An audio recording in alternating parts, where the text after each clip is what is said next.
Nabagsakan ng konkreto mula sa isang gusali ang 12 anyos na kambal at kanilang kaklase habang naglalakad. Pauwi po yan sa Quezon City. Kritikal ang lagay ng dalawa sa mga bata. Saksi, si Sandra Aguinaldo.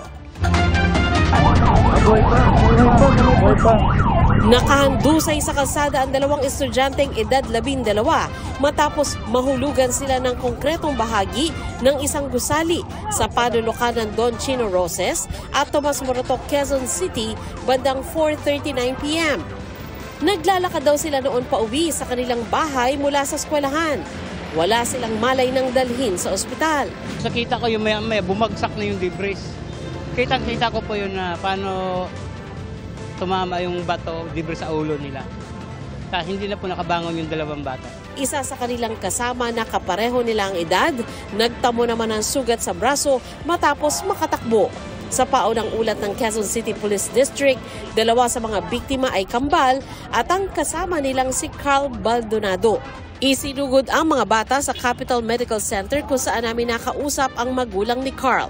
Agaw buhay daw ang kanilang anak, kaya nais nilang manghingi ng tulong. Kailangan ko po sana ng magaling na doktor na makakatulong sa anak ko. Kasi po ayoko po mawalan ng pag-asa kasi humihinga pa siya, umiiyak pa nga siya eh. Gustuin ko man siyang tulong, wala naman ako magawa. Wala na po ako maisip eh. Nagkagulat ako eh, pumakasok lang yung anak ko eh.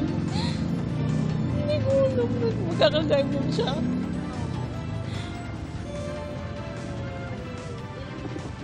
Nanawagan din sila sa may-ari ng gusali.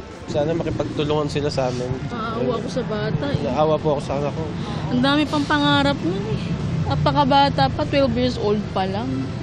Sinubukan naming kunan ng pahayag ang building administration pero wala pang makausap sa ngayon. Para sa GMA Integrated News, ako si Sandra Aguinaldo, ang inyong saksi.